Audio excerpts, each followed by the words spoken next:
کھیتی سے اپنے حصے کی فصل حاصل کریں، ہم پھر باقاعدہ نبی پاک پر درود و سلام پیش کریں۔ سبحان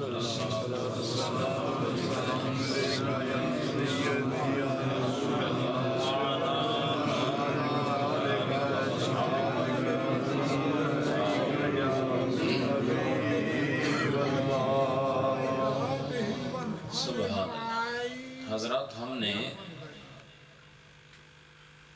بڑا ہی نازک اور دلچسپ بیان رومی رحمۃ اللہ علیہ کے مقرر کردہ اوزان پر شروع کر رکھا ہے۔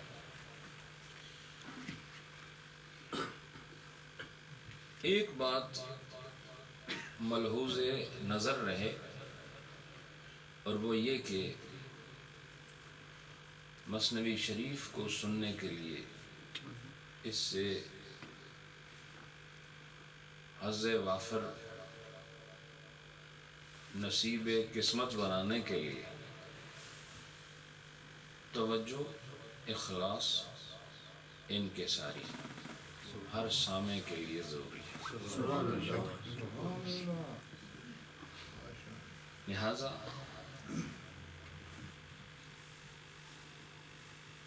جس آدمی نے ان صفات کے ساتھ مثنوی شریف کو سنا، یقیناً وہ ایسا ہی محسوس کرتا ہے جیسے رومی رحمۃ اللہ علیہ نے از خود مہربانی فرمائی ہے اور دامن طلب کو معانی کے ذخائر سے معمور کیا ہے۔ چونکہ مثنوی کا مقصود حیات تک پہنچنا ہے، اور مثنوی شریف کا مدعائے تخلیق تک پہنچنا ہے، اور مثنوی شریف کا موضوع معانی کے انتہا تک پہنچنا ہے۔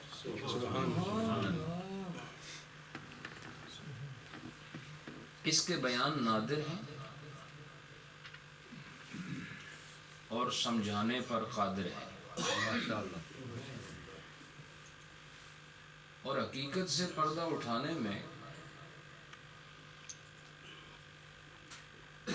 اسلوب خطاب صوفیانہ ہے، سمجھانے کا انداز عالمانہ بھی ہے پر زیادہ عارفانہ ہے۔ سبحان اللہ۔ اس لیے یہ بیک وقت مثنوی شریف کے صفحہ و کرتاس سے ہمیں اس کے دونوں جانب علم اور عرفان کے دریا بہتے نظر آ رہے ہیں۔ بات یہاں لا کے روکی تھی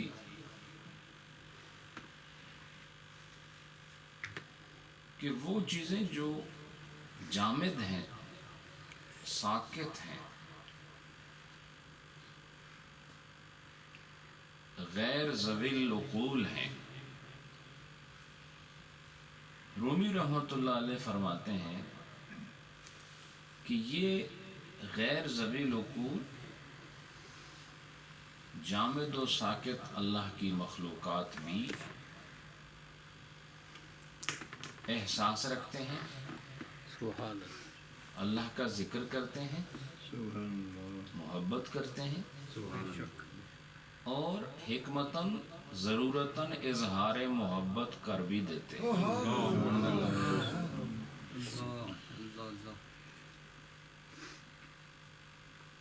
لہذا استن حنانہ کا جو واقعہ آپ کے سامنے رکھا گیا، اس میں دو باتوں کا دعویٰ ہے،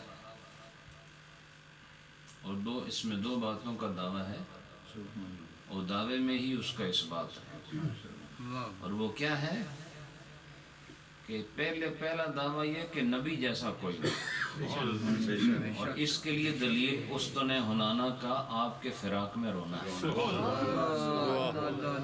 کٹے ہوئے درخت کا آپ کے فراق میں رونا ہے۔ اور دوسرا کیا اظہار ہے؟ دوسرا اظہار یہ ہے کہ معجزہ رسول بھی ظاہر ہوا لیکن کٹے ہوئے تنے کا رونا، اس سے یہ بھی ظاہر ہو گیا کہ جن چیزوں کو ہماری نظر دیکھ نہیں سکتی، ہمارے کان سن نہیں سکتے، ہماری عقل جس کا ادراک نہیں کر سکتی، بظاہر ہمیں مردہ نظر آتی ہے، لیکن الستو بربکم کی تاثیر سے ان چیزوں کو بھی اپنے حصے کا فیض ملا۔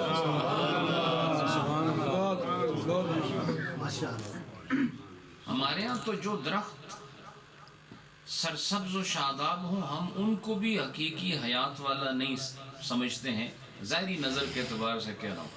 لیکن اب تو ہم چونکہ رومی رحمۃ اللہ علیہ کے مرید ہیں، اب ہم انہیں مردہ نہیں سمجھتے۔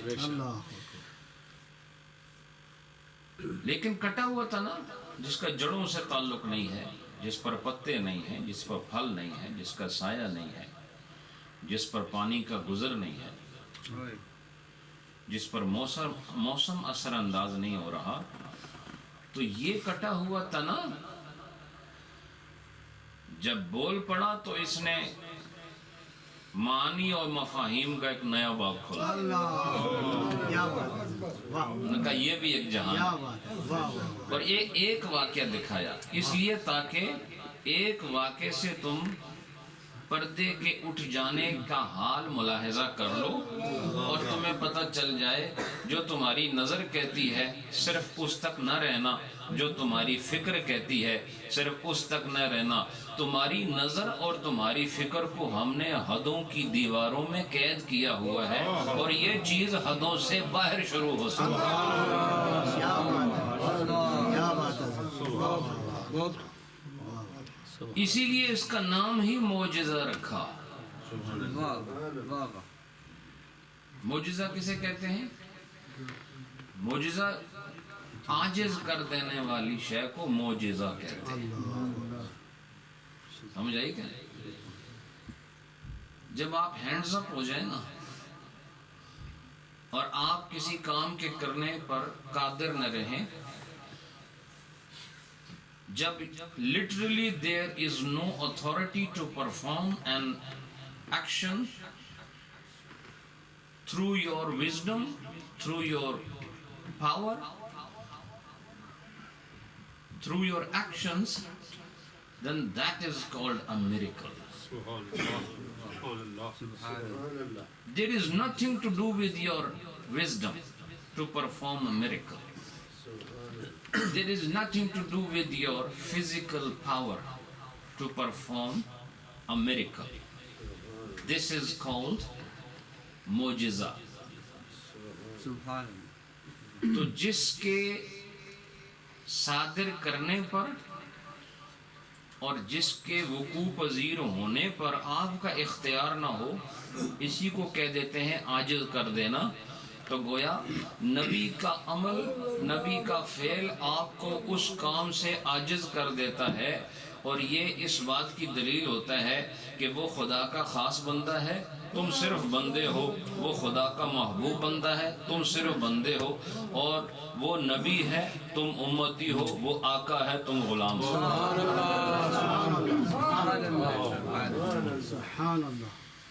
اس پر میں نے بہت ساری چیزیں آپ کو سمجھائیں، اور آپ کو یہ بتایا کہ رومی صاحب نے کیا کہا کہ یہ جو اندھے کے پاس لاٹھی ہوتی ہے، پچھلے درس میں اگر آپ کو یاد ہو تو اس کے سہارے چلتا ہے، تو رومی صاحب نے فرمایا تھا کہ دلائل اور قیاس اور یہ چیزیں بھی مددگار ہوتی ہیں، ان کے ساتھ بھی آدمی بہت سارے عقدے حل کرتا ہے، لیکن بعض چیزیں ہوتی ہیں جہاں دلائل کی ضرورت نہیں ہوتی، قیاس کی ضرورت نہیں ہوتی، اور فرمایا کہ اس وقت دلیل کے اس عصا کو چھوڑنا پڑتا ہے اور کسی آنکھ والے کے ہاتھ میں ہاتھ دے کے منزل پہ پہنچنا۔ جو اندھا آدمی ہے نا، وہ لاٹھی کے ذریعے چلتا ہے، لیکن فرمایا اس میں پھر بھی احتمال ہے گر جانے کا، یا کسی غلط سمت جانے کا، احتمال ضرور موجود ہے، لیکن اگر بینا کے ہاتھ میں ہاتھ دے دیا اب ہر احتمال ختم ہو گیا، اب یقین ہی یقین ہے، اب احتمال نہیں ہے، اب منزل یقین کی ہے، چونکہ اب اس آدمی کے ہاتھ میں ہاتھ دیا ہے جس کی آنکھیں کام کر رہی ہیں۔ لہذا to understand the miracles, there is no understanding for that. There is only one way and one option to go for, and that is to accept it, and that is to admit yourself, and that is to submit yourself in that case to Allah subhanahu wa ta'ala, that whether it comes into our head or not, we just go for acceptance. رومی رحمت اللہ علیہ ارشاد فرماتے ہیں کہ یہ جو قیاسات والے اور ہر چیز میں دلیل طلب کرنے والے، وہ فرماتے ہیں دیکھو اب کیا وہ ان کے دلائل ہیں بات کرنے کے، وہ کہتے ہیں جس قیاس سے تم مسئلہ ثابت کرنا چاہتے ہو اور جس دلیل سے تم منزل تک پہنچنا چاہتے ہو، دیکھو یہ دلیل کا اور قیاس کا وجود بھی تو اللہ نے تیرے ہاتھ میں دیا ہے، اور تو اسی دلیل اور قیاس کو لے کے جس نے تیرے ہاتھ میں یہ دیا اسی کے خلاف ڈنڈا استعمال کرنا جی ہونا تو یہ چاہیے تھا کہ یہ دلیل و قیاس وہاں تک استعمال کیے جاتے جہاں تک ان کی حد ہے، اور یاد رکھو دلیل اور قیاس یہ معقولات اور محسوسات تک محدود ہوتے ہیں، اور جو ما وراء العقل ہو اور ما وراء الحواس ہو، جو بیونڈ سینسز ہو، وہاں پر دلیل کام نہیں کرتی، وہاں پر ریفرنس کام نہیں کرتا، وہاں لاجک کام نہیں کرتی، وہاں ان لاجیکل ہونا مسلمان ہونا ہوتا ہے۔ سمجھ میں آئی کیا نہیں آپ؟ Normally we go for logical things, لیکن کوئی جگہ ایسے بھی ہوتی ہیں ان لاجیکل ہونا ہی ایمان جو غیر معقول ہو یہی مومن ہونا ہوتا ہے۔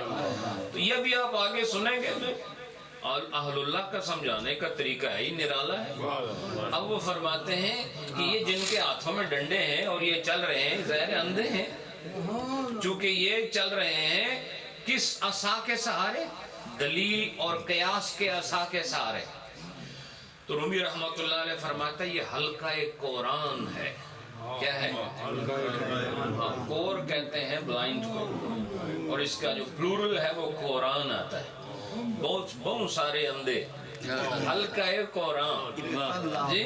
یہ فرماتے ہیں کہ یہ کس چیز کے اندر گھس گئے ہیں، یہ جو اپنا گروپ بنا کر ایک سائیکل بنا کر، یہ جو ایک کارنر میں ایک گروپ بنا کر کس جہالت کے اندر بیٹھے ہوئے ہیں۔ فرمائیے یہ ساری عمر اسی میں بیٹھے رہیں گے، یہ کبھی بھی سمت صحیح میں قدم نہیں اٹھا سکتے۔ اس کی وجہ کیا ہے؟ اس کی وجہ یہ ہے کہ ان کے ہاتھ میں دلائل اور قیاسات کا عصا موجود ہے، اور ہم نے تھوڑی دیر پہلے آپ کو بتایا تھا پچھلے درس میں کہ یہ عصا جس سے لڑائیاں ہوں، جنگ و جدل ہو اور بحث و مباحثہ در مجادلہ کی صورت بن جائے، رومی فرماتے ہیں یہ عصا چلنے کے قابل نہیں رہا، یہ تو لڑائی کراتا ہے، لہذا اس عصا کو توڑنا ضروری ہے۔ اچھا جب عصا توڑ دیا تو اب بھی اندھے ہیں نا افسر علماء کرام کی توجہ چاہتے ہوئے، اب بھی تو اندھے ہی ہیں، عصا توڑ دیا۔ تو اب رومی صاحب فرماتے ہیں کہ تم سارے بیٹھ گئے کونے میں حلقہ بنا کر، اور کس چیز کے اندر بیٹھے ہو؟ کس بات نے تمہیں اکٹھا کیا ہے؟ تم تو منزل حاصل نہیں کر سکتے، اب تمہیں منزل حاصل کرنے کا سوائے ایک طریقے کے اور کوئی طریقہ نہیں ہے، اور وہ یہ ہے کہ تمہارے اندر جو کمی ہے تم ایسے آدمی کو اپنے اندر لے آؤ جس میں وہ کمی نہیں ہے، اور وہ کیا ہے؟ تمہارے پاس آنکھیں نہیں ہیں، تمہیں آنکھ والے کی ضرورت ہے۔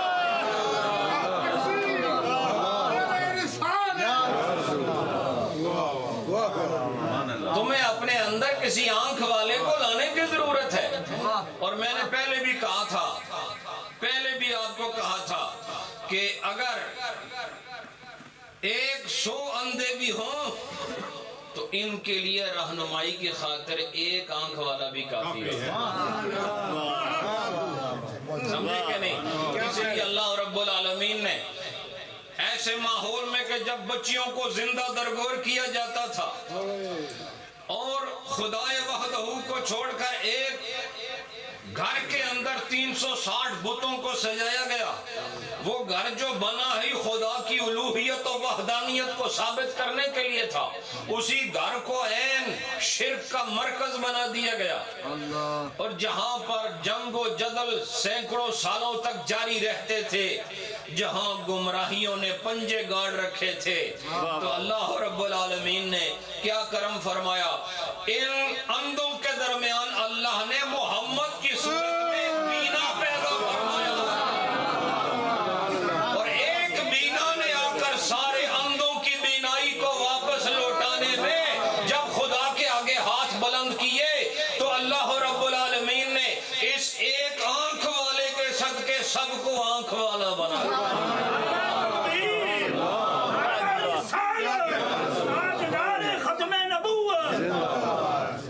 آنکھ روشنی کی طرح ہوتی ہے بھائی. ابھی یہ باہر اندھیرا ہے، رات ہو چکی ہے، عشاء کی نمازیں سب نے پڑھ لی ہیں، ایسا ہی ہے نا؟ اندھیرا ہے ہر طرف، یہاں پہ کافی روشنی ہے، لیکن اگر ساری روشنیاں بھی ختم کر کے ایک چھوٹا سا دیا جلا دو تو اندھیرا بھاگ جائے گا. تو یاد رکھو اندھیرا ایسے ہی ہوتا ہے جیسے اندھے ہیں، اور جس کے پاس آنکھیں ہیں اس کی مثال ایسے جیسے بلب ہوتا ہے، جیسے شمع ہوتا ہے. تو لہذا اندھیرے میں جب روشنی آتی ہے اندھیرا بھاگ جاتا ہے، اندھوں میں جب بینا آتا ہے ان کی نابینا ہونے کی کیفیت بھاگ جاتی ہے. کہ تم یہ عقل و استدلال و دلائل قرائن اور اس طرح کے جو مشکل قسم کی اصطلاحات ہیں، جب معجزے کی بات آ جائے تو ان سے اپنا دامن چھڑاؤ اور کسی ایسے آدمی کا دامن تھام لو جسے اللہ نے نور نبوت بھی دیا ہے، نور معرفت بھی دیا ہے، نور محبوبیت بھی دیا ہے، اور جسے اللہ نے صاحب اعجاز بنایا ہے. وہ اپنی صحبت کی تاثیر سے تمہیں سمجھائے گا. یہ چیزیں معقولات و محسوسات سے تعلق نہیں رکھتی، ایمانیات سے تو رومی رحمت اللہ علیہ کیا فرماتے ہیں، اے اندھوں کی جماعت، یہ تم کس کام کے اندر بیٹھے ہوئے؟ ضرورت اس بات کی ہے کہ تمہارے اندر کوئی آنکھ والا آ جائے. ضرورت کس بات کی ہے کہ تم اپنے اندر کسی آنکھ والے کو لے کے آ جاؤ، آنکھ والے کو اپنے اندر لے کے آ جاؤ. ویسے عام طور پر طریقہ یہ ہے کہ سائل ہمیشہ اپنا سوال لے کر اس کے پاس جاتا ہے جہاں سوال پورا ہوتا ہے، لیکن ان سے یہ کہا ہے کہ نہیں تم ان کو اپنے پاس لے آؤ. اس کا مقصد کیا ہے؟ وجہ یہ ہے کہ تمہاری آنکھیں نہیں ہیں، تم کیسے جاؤ گے؟ لہذا تمہیں ہدایت کے لیے ایسا نور چاہیے، ایسا نور چاہیے کہ جس سے تمہارا یہ اندھا پن جو نظر کا نہیں عقل کا ہے، اور یاد رکھو آنکھ کا اندھا پن یہ کم تر ہے اور عقل کا اندھا پن یہ برتر ہے. جو کہ آنکھ کے اندھے ہونے سے صرف نظر جاتی ہے اور عقل کے اندھے ہونے سے آخرت جاتی ہے. اس لیے کسی ایسے کو بلاؤ. اللہ نے بھی یہ طریقہ رکھا ہے کہ گناہگار جیسے اللہ کو پکارتا ہے ربی، اللہ کہتا ہے لبیک عبدی، اللہ فوراً جواب دیتا ہے. اور یاد رکھو گناہگار کی پکار بہت جلدی سنی جاتی ہے، بہت جلدی. کیوں؟ وجہ کیا ہے؟ جو عابد و پرہیزگار ہے دیکھو وہ معمول بھی منصب پر صبح و شام خدا کو یاد کرتا ہے، لیکن ایک آدمی جو صبح نافرمان، شام نافرمان، فجر نافرمان، عصر نافرمان، اندھیروں میں نافرمان، اجالے میں نافرمان، اگر یہ کہیں خدا کو پکار لے تو پھر رحمت متوجہ ہوتی ہے کہ یہ یہ عام معاملہ نہیں، یہ خاص معاملہ ہے، اور یہ خدا کی کرم نوازی اور اس کی ذات اور صفات کو جاننے کے لیے ایک عجب صفت ہے اللہ کی کہ گناہگار جو کہ عیب کے درجے میں ہے، جو کہ کراہت کے درجے میں ہے، جو کہ رد ہونے والے درجے میں ہے، جس پر دروازے بند کیے گئے ہیں، وہ جب خدا کو پکارتا ہے تو خدا اسے مایوس نہیں کرتا، یہاں تک فرما دیا ان اللہ یغفر الذنوب جمیعا، ایک دو نہیں، تو آگے تو دیکھ، ہم سر سے لے کے پاؤں تک تیرے سارے گناہ معاف کر دیں۔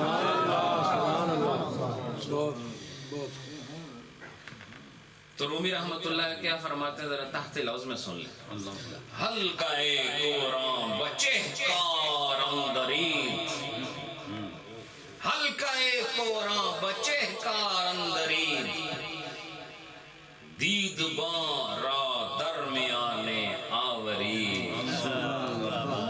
کسی دید بان کی ضرورت ہے، کسی نگہ بان کی ضرورت ہے، کسی آنکھ والے کی ضرورت ہے، کسی دیدہ بینا کی ضرورت ہے، کسی صاحب بصیرت کی ضرورت ہے۔ صاحب بصارت تو تم پہلے سے ہی ہو، بصیرت عدم میں چلی گئی ہے، اسے واپس وجود میں لانے کے لیے صاحب بصیرت کا آنا ضروری ہے۔ حلقہ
حضرات اس کا آغاز اس سے کرتے ہیں، جو ابھی نصیحت کی اس کا آغاز پھر کر رہے ہیں، اور فرماتے ہیں کہ جس نے تجھے یہ عصا دیا اسی کی طرف رجوع کر، جس نے تجھے عقل و فہم دی ہے، بھائی دلیل تو عقل کے ساتھ اس کا تعلق ہے، جب دلائل کی بات آئے گی تو یہ سب معقولات و محسوسات کی چیزیں ہوں، اور یہ ایک حد ہے، یاد رکھو عقل خود ایک حد ہے۔ عقل کو خود یہ نہیں پتا کہ اس کا مبدأ کیا ہے۔ حضرت یہ ایک علمی بات کر رہا ہوں، عقل خود اپنی ابتدا سے بے خبر ہے کہ یہ کیسے آئی ہے، ہر چیز کا عقدہ حل کرنے والی خود اپنے حال سے بے خبر ہے۔ جی سب آپ یہاں جو ہیں صاحبان عقل بیٹھے ہیں، کیسے یہ آپ کے اندر سرایت کر گئی، کس طرح اور کیسے آپ سوچتے ہیں، اور آپ دیکھیں دماغ آپ کا سر میں ہے، کبھی آپ نے یہ سوچا کہ جب آپ کچھ سوچ رہے ہوتے ہیں تو آپ کے سر میں سے کچھ نکل رہا ہو، یا سر میں کچھ داخل ہو رہا ہو، یا سر سے کچھ باہر جا رہا ہو، ہے تو سر میں ہی سب کچھ، سر میں ہی سر ہے، نہیں سمجھے؟ سر کے اندر سر کا مطلب سیکرٹ، تو there is secret within your head، آپ کے سر کے اندر ہی یہ راز ہے۔ آپ سوچتے ہیں ابھی میں جو آپ کے سامنے بیان کر رہا ہوں کیسا ایک خودکار نظام ہے، عقل کے بغیر ہو نہیں سکتا، عقل کے بغیر ہو نہیں سکتا۔ میں کس طرح آپ کے سامنے بول رہا ہوں، مسلسل بول رہا ہوں، آپ کس طرح مسلسل سن رہے ہیں، تہاڈا سننا بھی عقل دی دلیل ہے، میرا بولنا بھی عقل دی دلیل ہے۔ سبحان اللہ، کیسی عجب مشین ہے، اور کوئی یہ نہیں پتہ چل رہا فیڈنگ کہاں سے ہو رہی ہے، نہیں سمجھ آئی آپ کو کہ یہ ان اینڈ آؤٹ کہاں سے ہو رہا ہے، ایک طرف سے معنی آ رہے ہیں، دوسری طرف سے معنی باہر آ رہے ہیں۔ یہ جو میں بیان کر رہا ہوں سارا ادھر لکھا ہوا تو نہیں ہے نا، یہ کہاں سے آ رہا ہے، یہ اتنی لامحدود ہے بظاہر کہ چاند کا سفر اس نے طے کرایا، اور سیاروں کی طرف سفر جاری ہے، اور پوری دنیا کو ایک گاؤں بنا دیا ہے، اور پوری دنیا کو ایک لمحہ واحد میں آپ کو ساری کائنات کا نظارہ کر لیتے ہیں، یہ ہے اس عقل کا حال جو حد کے اندر ہے۔ لہذا اگر حد کے اندر والی کا یہ حال ہے، جو ما وراء الحد ہے اس کا مقام، یہ جو within the limit ہے اس کا مقام کیا ہے، اور جو beyond the limit ہے اس کا مقام کیا ہے۔ یاد رکھو یہ limited عقل جو ہمیں عطا ہوئی ہے، یہ عام بندوں کی ہے، عام انسانوں کی ہے، مسلمانوں، مردوں، بچوں، جوانوں کی ہے، اور وہ عقل جس کی حدوں کی کوئی خبر نہیں، یہ خدا اپنے نبی اور اپنے رسول کو عطا اللہ اکبر، واہ واہ۔ حضرات رومی رحمۃ اللہ علیہ فرماتے ہیں، اب وہ دلیل سے بات کرتے ہیں، دلیل سے بات کرتے ہیں۔ اب یہاں دلیل کی ضرورت ہے، معجزے کو سمجھانے کے لیے، معجزے کو سمجھانے کے لیے کہ یہ سمجھ میں نہیں آتا، صرف ماننا ہوتا ہے، اس کے لیے دلیل پیش کر اللہ۔ ابھی ہم نے کیا، ہم نے انکار دلیل پر ساری گفتگو کی ہے، اب اس بات دلیل بھی ہو رہا۔ سبحان اللہ۔ نفی دلیل پر گفتگو ہو رہی ہے اور نفی میں اس بات کا ذکر ہو رہا ہے، اور یاد رکھو ہمارا ذکر ہے بھی نفی اس بات پر۔ تو جہاں نفی ضروری ہے وہاں نفی ہوگی، جہاں اس بات کی ضرورت وہاں اس بات ہوگا۔ صرف نفی رہی تب بھی گمراہ، صرف اس بات رہا تب بھی گمراہ۔ پتہ چلا جہاں جہاں نفی کی ضرورت ہے وہاں تو نے منفی کرنا ہے، جہاں اس بات کی ضرورت ہے وہاں تو نے مثبت کرنا ہے۔ کل لا الہ الا اللہ میں، لا الہ الا اللہ میں دونوں چیزیں موجود ہیں، نفی بھی ہے اس بات بھی۔ اگر صرف نفی کرو تاں بھی گئے، صرف اس بات کرو تاں کیوں کہ خدا کا اس بات اس شان سے کرنا ہے کہ اور کوئی نہیں ہے، کوئی نہیں، اور دوسروں کی نفی کرنا اس میں خدا کا اس بات ہے، اور خدا کے اس بات میں دوسروں کی نفی ہے۔ سبحان اللہ، یہی تو بات ہے۔ رومی رحمۃ اللہ علیہ فرماتے ہیں کہ تو اللہ سے لو لگا، چونکہ یہ بات عقل میں آنے والی نہیں، تو جس نے اس غیر معقول کو، اس غیر معقول کو تیرے لیے عقل کے اندر نہ آنے کا ذریعہ بنایا ہے، تو اس کے ساتھ لو لگا لے جس نے یہ سارا کام کیا، جس نے یہ سارا نظام بنایا، جس نے تجھے معجزہ دکھایا، اس ذات کے ساتھ تعلق قائم کر لے۔ اور اگر تو دلیل کی طرف گیا تو دیکھ حضرت آدم علیہ السلام نے جب دلیل سے کام لیا تو اس عصا نے انہیں قرآن کے ذریعے صیغہ ماضی عصا کی منزل میں پہنچا۔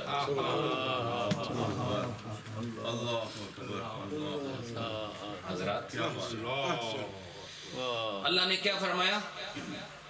فَعَصَىٰ آدَمُ رَبَّهُ فَغَوَىٰ۔ تو پہلے عصا ہے، آخر میں غوا ہے۔ اس پر میں گفتگو کر چکا ہوں اپنے پہلے دوسرے سال کے دروس میں، آج تھوڑا سا ریکیپ کر دیتے ہیں، کوئی آدمی گمراہ نہ ہونے پائے۔ دیکھو حضرت آدم علیہ السلام کے لیے کوئی جنت میں کوئی احکامات نہیں تھے بہت زیادہ، اور ایک چیز یہ بھی بتا دوں آپ کو کہ جنت احکامات کی جگہ نہیں ہے، جنت تو عیش و عشرت کی جگہ ہے۔ اللہ، جنت میں بھی امتحان ہو، ایسا نہیں ہو سکتا۔ یہ ایک ہی امتحان تھا، صرف اللہ نے اس کو ذریعہ بنایا آدم علیہ السلام کو زمین پر پہنچانے کا، چونکہ سنت الہی یہ ہے کہ اللہ سبحانہ و تعالی when wishes to perform something to happen, Allah makes the means to it۔ جب کچھ اللہ کرنا چاہے تو اس کے لیے سبب بناتا ہے، یہ اللہ کی سنت ہے۔ تو آدم علیہ السلام کو اللہ رب العالمین نے جنت سے زمین پر لایا، اور اس کے لیے سبب کیا ٹھہرا؟ سبب ٹھہرا اس شجر ممنوع سے کھانا، اور اللہ نے کیا فرمایا تھا؟ امر کیا تھا؟ لا، یعنی امر بمانا نہیں، لا تقربا، تساں دوواں ਇਹਦੇ ਕੋਲ ਨਹੀਂ ਜਾਣਾ। ਅੱਲਾਹ ਅਕਬਰ। ਇਹਦੇ ਵਿੱਚ ਵੀ ਬੜਾ ਨੁਕਤਾ ਹੈ ਕਿ ਗੁਨਾਹ ਕਰਨੇ ਦਾ ਹੁਕਮ ਨਹੀਂ ਹੈ ਇੱਥੇ ਕਿ ਤੁਸੀਂ ਗੁਨਾਹ ਨਾ ਕਰੋ, ਬਲਕਿ ਫਰਮਾਇਆ ਇਹਦੇ ਕੋਲ ਨਾ ਜਾਇਓ। کیا خوب ਕੋਈ ਸਮਝ ਲੱਗੀ ਨਹੀਂ کہ نہیں؟ اللہ کہہ رہا ہے اے جڑا بوٹا ہے نا، تساں چونکہ اتنے زیادہ کشمیر نے بندے ہو تاں تھوڑے لے جائی گل کرنا، اے جڑا بوٹا ہے نا اس نے کول نہیں جانا تساں۔ تے مطلب اس نے کیا ہے؟ جڑا اس نا لغوی مطلب ہوتے ہیں واقعی کول نہ جانا، یعنی معنی حقیقی واقعی کول نہ جانا۔ معنی مرادی کیا ہے؟ معنی مرادی ہے کہ تساں اس بوٹے تو کچھ کھانا نہیں، اور معنی حقیقی کیا ہے کہ اس کے قریب نہیں جانا۔ لا تقربا کا معنی حقیقی کیا ہے؟ Don't go close to this particular tree or wheat plant or anything which was there. Adam alayhi salam was told not to go close to, even close to that particular thing. وہاں کے قریب نہ جائیں۔ اس میں ہم سب کے لیے ایک نکتہ ہے کہ جو آدمی گناہ کے قریب ہی نہ جائے خدا اسے محفوظ۔ جڑا آدمی کہ میں شراب کھانے جاتا ہوں، کوئی شراب تو نہیں پیتا، تو لا تقربا سے وہ یہ نصیحت حاصل کرے تو پیتا ہے یا نہیں پیتا، تو اس چیز سے دور ہٹ جا جہاں پر عمل ممنوع کے وقوع کا امکان ہے، اس جگہ سے دور ہٹ جا، خدا تجھے گناہ سے بھی دور کرے۔ یا اس کا مطلب یہ ہے کہ جس جگہ کے قریب ہونے سے میں نے تجھے منع کیا ہے اور تجھے کہا اس سے دور ہو جا، تو اس سے دور ہو جا، ہم تجھے گناہ سے دور کرتے ہیں، ہم تجھے گناہ سے دور کرتے ہیں۔ تو آدم علیہ السلام کی علماء نے لکھا کہ پھر قرآن میں یہ کیوں ہے فعصا آدم، آدم علیہ السلام نے نافرمانی کی۔ قرآن کی آیت ہے بھائی، اور عصا کا معنی تو نافرمانی ہے، عصیان سے ہے۔ اسی سے لفظ جو ہے اس میں فاعل کا عاصی آتا ہے، اسی سے لفظ معصیت آتا ہے۔ بولو نا، بولتے کیوں نہیں آپ؟ تو اب وہ قرآن نے کیا کہا فعصا آدم ربہ، آدم علیہ السلام نے اپنے رب کی نافرمانی کی۔ اس کا بالکل یہی مطلب بنتا ہے فغوا، اور وہ بہک گئے۔ تو علماء نے اس کا کیا لکھا ہے؟ فرماتے ہیں کہ دوسری جگہ اللہ نے فرمایا آدم علیہ السلام کے وَلَمْ نَجِدْ لَهُ عَزْمًا، جس کا مطلب یہ ہے اللہ نے فرمایا کہ آدم علیہ السلام نے یہ کام کیا تو ہے، he has performed something which was prohibited, which was meant not to be performed, but still Adam alayhi salam conducted that action. So Allah subhanahu wa ta'ala at another place in the Quran said walam najid lahu azma, we did not find him doing this with his intention. So Allah subhanahu wa ta'ala is justifying the act of Hazrat Adam alayhi salam. Allah subhanahu wa ta'ala says in the Quran, we did not find the intention of Adam alayhi salam as to go and eat from the prohibited plant. This shows that Adam alayhi salam is clean, and Adam alayhi salam is among those who are successful, and he is the prophet Allah subhanahu wa ta'ala, and this is a rule for the prophets of Allah that they cannot commit any action of disobedience. This is part of our iman. You cannot make any other aqidah or belief about the prophets. You have to believe in this core aqidah of Ahle Sunnat wal Jamaat and the aqidah of Ahle Islam, that a prophet cannot commit sin, and this was a sinful act. یہ تو گناہ کا کام تھا حضرت آدم علیہ السلام کا شجر ممنوع سے کھانا، لیکن اللہ سبحانہ و تعالیٰ نے خود ہی بیان فرما دیا جس نے اکاؤنٹ کرنا ہے، the one who is going to account us, he is giving the glad tiding for Adam alayhi salam that he is free from sin. اللہ خود کہہ رہا ہے، کیا فرما رہا ہے؟ وَلَمْ نَجِدْ لَهُ عَزْمًا، اور گناہ کی تعریف یہ ہے کہ جو عزم کے ساتھ گناہ کیا جائے اسی کو گناہ کہتے ہیں، اور جہاں عزم نہ ہو اور گناہ ہو جائے اس کو خطا کہتے ہیں۔ کیا کہتے ہیں؟ یاد رکھو، اور خطا جو ہے وہ ماخوذ نہیں ہے۔ خطا جو ہے وہ اللہ کے ہاں اس پر اکاؤنٹیبلٹی نہیں ہے، ہاں گناہ پر اکاؤنٹیبلٹی ہے۔ اور مسٹیک میں اور سن میں کیا ڈیفرنس ہے کہ مسٹیک میں انسان کی انٹینشن نہیں ہوتی، انسان کی نیت نہیں ہوتی، اور گناہ میں انسان کی نیت ہوتی ہے۔ لہٰذا آدم علیہ السلام کی نیت نہیں تھی کھانے کی، تو پھر کیا تھا وہ؟ رومی رحمۃ اللہ علیہ فرماتے ہیں وہ دلیل کی طرف گئے۔ دلیل کیا؟ اللہ نے فرمایا لا تقربا۔ اب یہ نہیں دو قسم کی ہو سکتی ہے، یا تو تحریمی ہوگی یا تنزیہی۔ بہت اچھے، یہ کہ دو ہی قسم ہے۔ بولو نا، اب دلائل آ گئے یہاں پر۔ کیا آ گیا؟ دلائل آ گئے۔ لا تقربا ہذہ الشجرہ، اے بوٹے کو تسی نہیں جانا، تھوڑے واسطے ٹھیک نہیں۔ نہیں تے آ گئی نا، ان نہیں محمول کرنی ہے کس چیز ہوتے؟ یا تے کراہت، یا نہیں تنزیہی ہے یا تحریمی ہے، یا تو یہ منع کرنا ایسا ہے کہ جو اگر نہیں کھاؤ گے تو بس زیادہ ثواب ہے، کھا لیا تو کوئی گناہ نہیں ہے، اسی کو تنزیہی کہتے ہیں۔ لہٰذا جناب رومی رحمۃ اللہ علیہ فرماتے ہیں انہوں نے اسے کراہت تحریمی پر نہیں تنزیہی پر محمول کر کے اس کا رخ کیا، اور اس کا رخ کرنے کی وجہ بھی کیا تھی کہ شیطان نے وقاسمہما، شیطان نے ان دونوں کے آگے خدا کی قسم کھائی تھی، اور یاد رکھو جنہیں سب تو پہلے جھوٹی قسم کھا دی وہ شیطان۔ اس لیے جڑا آدمی جھوٹیاں قسمیں کھانا وہ صحیح شیطان نہ پائی ہے جو جھوٹی قسمیں کھاتا ہے۔ پہلی دفعہ اگر کسی نے جھوٹی قسم کھائی ہے اس پوری کائنات میں، اور کھائی بھی جنت کے اندر ہے، تو وہ شیطان ہے۔ لہذا جھوٹی قسمیں کھانے والا شیطان کا بڑا میٹھا بھائی ہے، گڑا ہوا انتہائی قریب ترین بھائی ہے۔ اور پہلی جھوٹی قسم سے ایک نبی کو برگلانے کی کوشش کی گئی، اور آدم علیہ السلام کے ہاں یہاں پھر ایک دلیل تھی کہ خدا کی قسم تو جھوٹی نہیں کھائی جا سکتی۔ دیکھو پھر دلیل ہے، تو جہاں دلیل کی ضرورت ہے وہ دلیل استعمال ہو رہی ہے۔ فرمایا کہ اللہ کی قسم بھی جھوٹی چونکہ پہلی تو کبھی کھائی نہیں، تو this was the very first time when he swore in the name of Allah subhanahu wa ta'ala that I am your well-wisher۔ اس نے کہا میں تو آپ کے لیے لگا ہوا ہوں، مجھے کیا ضرورت ہے؟ تو انہوں نے کہا یہ خدا کی قسم کھا رہا ہے، اور نہیں بھی پتہ نہیں تنزیہی ہے یا تحریمی ہے، اور یہ قسم بھی کھا رہا ہے، لہٰذا اس کا قسم کھانا اس بات کی دلیل ہے کہ یہ تحریمی نہیں ہے بلکہ تنزیہی ہے، اس لیے انہوں نے کھا لیا۔ رومی رحمۃ اللہ علیہ فرماتے ہیں دیکھو جب وہ دلائل کی طرف گئے تو اس عصا سے ماضی والے عصا میں چلے گئے۔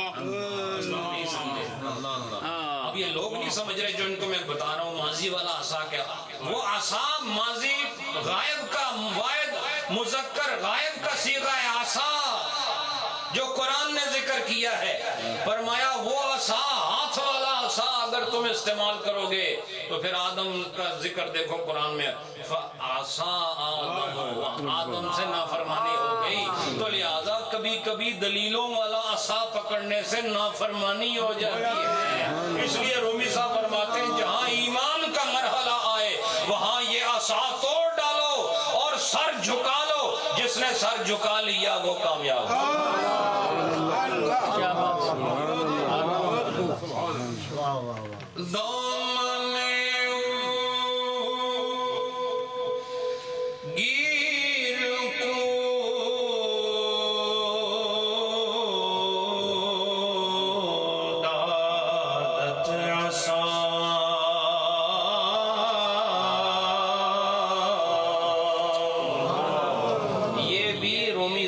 کلام کا اعجاز ہے۔ ادھر عصا سواد الف کے ساتھ ایک طرف، اور دوسری طرف عصا عین سواد یا کے ساتھ، ایک طرف عصا ہاتھ والا، دوسری طرف فعل ماضی والا عصا، اور وزن بھی برابر کر دیا اور ایمان کا وزن بھی برابر کر دیا، صرف لفظوں کا وزن نہیں برابر کیا، ایمان کا وزن بھی برابر کر دیا ہے۔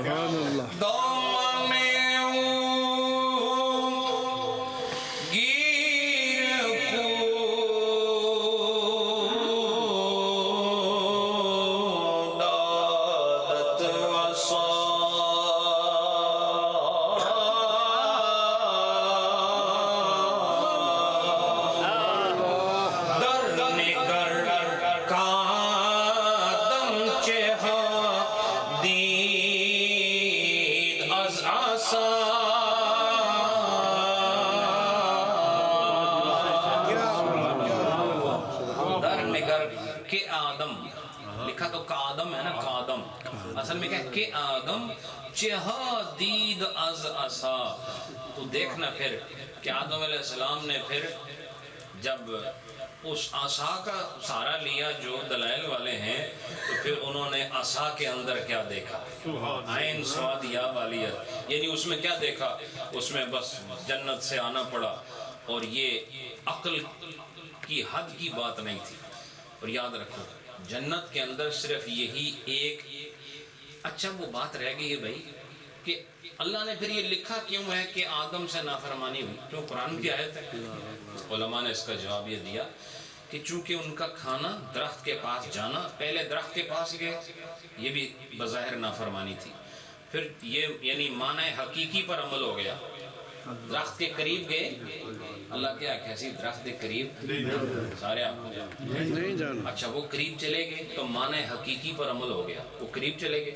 اب دیکھو معنی حقیقی پر اگر آپ لوگ بھی اگر آج میری بات یاد رکھو کہ خدا کے احکامات کے معنی حقیقی پر عمل کر لو تو معنی مرادی سے بچ جاؤ گے. کہ اللہ نے کہا نہیں اس کے درخت کے قریب نہ جاؤ، تو معنی حقیقی کیا ہے کہ درخت اگر مثلا اس کھڑکی کے پاس ہے، میں ادھر ہوں تو بتاؤ میں کھا سکتا ہوں اس میں سے؟ بولو نا بھائی، اتنا تو میں کامل نہیں ہوں کہ وہ میرے کو لاؤ، میں نے جانا تو پہے گا. نہیں سمجھ آئی؟ تو یہ معجزہ ہے درخت کا حضور کے پاس آ جانا، ہمارے آپ کے کام نہیں ہے، حضور کی ذات ہے کہ درخت ان کے پاس آیا. اچھا یہاں پر بھی چلو ایک نقطہ پیش کر دیتا ہوں کہ اللہ نے آدم کو کہا آپ اس درخت کے پاس نہ جانا، آپ اس کے پاس نہ جانا. وہ میرے نبی کا حال یہ ہے کہ وہ جہاں کھڑے ہیں درخت خود آپ کے پاس. اچھا مزے کی بات یہ حافظ صاحب کہ جنت میں یہ ہے وَلَكُمْ فِيهَا مَا تَدَّعُونَ، قرآن میں یہ ہے نا. اور اس سے پہلے کہ وَلَكُمْ فِيهَا مَا تَشْتَهِي أَنفُسُكُمْ، اس کا مطلب یہ ہے کہ درخت اگر جنت میں آپ کی خواہش یہ ہو نا اے یہ بوٹا ہے میرے کول آ جائے تو آ جائے گا. قرآن کی نص سے ثابت ہے، نہ آئے تو پھر جنت نہیں ہے وہ. کیونکہ جنت کی ایک ڈیفینیشن جو بڑی پیاری ڈیفینیشن یہ ہے کہ whatever you like to happen that is going to happen in paradise. Whatever you think, whatever you wish, whatever you imagine that is going to happen in front of you inside Jannah, inside paradise. This is the quality and the definition of paradise. Paradise is a place where whatever you wish, Allah is going to make that happen for you. یہ جنت کی تعریف ہے. مثلا آپ مثال کے طور پر اگر تسی یہ چاہو نا، اگر ایسے آپ چاہیں گے نہیں، لیکن اگر آپ یہ چاہیں کہ میرے پر نکل آئیں اور میں اڑوں جنت کی فضا میں، ابھی آپ سوچے سوچ ختم نہیں ہوگی آپ کے پر نکل آئیں. ایسا سوچیں گے نہیں آپ، کیونکہ تمہیں فلائٹ اڑان دا طریقہ تو نہیں نام دا. کیا خیال ہے؟ مقصد میرا یہ ہے وہاں پر جو وشز ہیں نا دے کم ٹرو، جو چاہتے ہیں وہ ہو جائے گا. یہ جنت کی تعریف ہے. تو اگر آدم علیہ السلام جنت میں ہی تھے، اگر اس درخت کو کہتے تو میرے پاس آ جا تو وہ آ جاتا.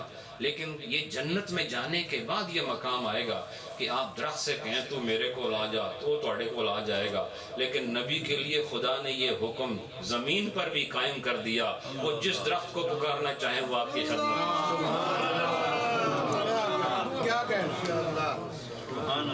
اس کے بعد رومی صاحب فرماتے ہیں کہ اب تو دیکھ، تجھے پھر میں ایک معجزہ بتا رہا ہوں. چونکہ عصا کی بات ہوئی ہے، بولو نا عصا کی بات ہوئی. اب وہ فرماتے ہیں کہ معجزہ کیا چیز ہوتی ہے؟ معجزہ وہ چیز ہوتی ہے جہاں تو عاجز آ جائے. اور عاجز آنے کا مطلب یہ ہے کہ یہ معقولات سے باہر بات نکل چکی ہے. عاجز آنے کا مطلب یہ اب تو اگر دلیل سے اس کو سمجھنا چاہے گا نہیں سمجھ سکتا. ابھی میں آپ کو سامنے یہ ایک دلیل اور پیش کر رہا ہوں. رومی صاحب فرماتے ہیں کہ دیکھو ایک عصا اور تھا جو سانپ بن گیا تھا. تیرے کول بھی عصا ہے جو تجھے اس عصا سے دور کیے ہوئے جو سانپ بن گیا تھا. تو تیرے پاس جو عصا ہے وہ دلائل اور قیاسات والا ہے. تو دلیل کے ساتھ چلنا چاہتا ہے. تو دلیل کا مطلب ہی رہنمائی کرنے والے کو اصل میں دلیل کہتے ہیں. The one who directs you is called dalil in Arabic. The one who gives you direction, that is called dalil. سمجھ آئی کہ نہیں؟ And for whatever direction it directs you, that is called مدلول. تو لہٰذا آپ کو ایک جگہ لے جانا، اپنے مدلول تک لے جانا دلیل کا کام ہوتا ہے.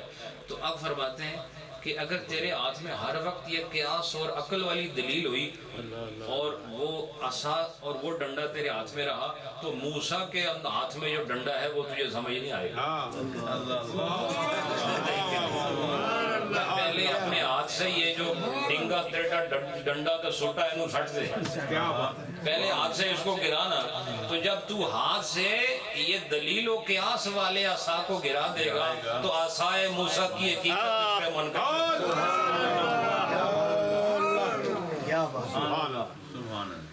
کہتے ہیں یہ بھی ایک عصا ہے، اور عجب عصا ہے کہ یہ سانپ بن جاتا ہے. اب مجھے بتاؤ، transformation of a staff or a stick into a snake, how can you prove this through your intellect? بھئی سوٹا سوٹا ہونا ہے، نہیں سمجھ آئیے، نہیں سمجھ تو منگا کے تو انہوں استعمال کر کے سوٹے نہ کم دیکھیں ہونا جی. وہ سوٹے نہ اگر سب بن جائے تو بتاؤ یہ is this normal اور abnormal؟ ابھی ہم abnormal کہیں گے، ویسے ہم ادب سے اس کو supernatural کہتے ہیں. In English we call it a supernatural, but here I am calling it an abnormal action. کیونکہ normal کیا ہے؟ Normal comes under natural laws and abnormal comes under non-natural laws. بھائی abnormal چیز جو ہے abnormal ہوتی، اور ہم اس کو ادب سے سپر نیچرل کہتے ہیں.